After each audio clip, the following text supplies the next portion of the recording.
বিসমিল্লাহির রহমানির রহিম। আসসালামু আলাইকুম।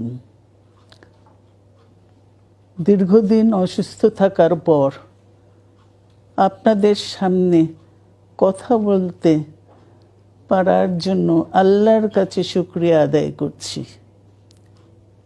আমার কারাবন্দী অবস্থায় আপনারা আমার কারামুক্তি ও রোগ মুক্তির জন্য সংগ্রাম করেছেন, দোয়া করেছেন।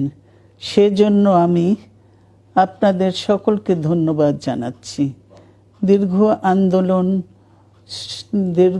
আন্দোলন সংগ্রাম ও ত্যাগের মধ্য দিয়ে আমরা ফ্যাসিবাদী অবৈধ সরকারের কাছ থেকে মুক্তি পেয়েছি।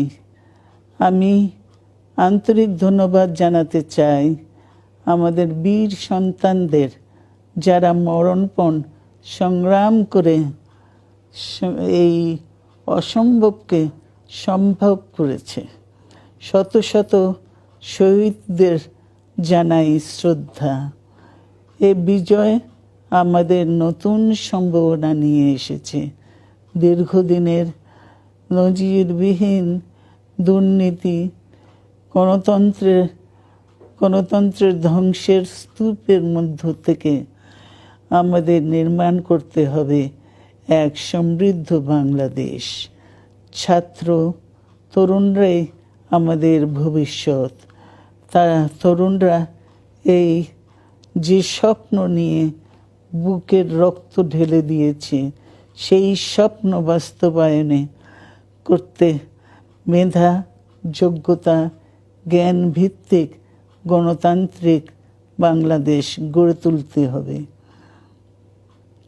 শোষণহীন সমৃদ্ধ বাংলাদেশ।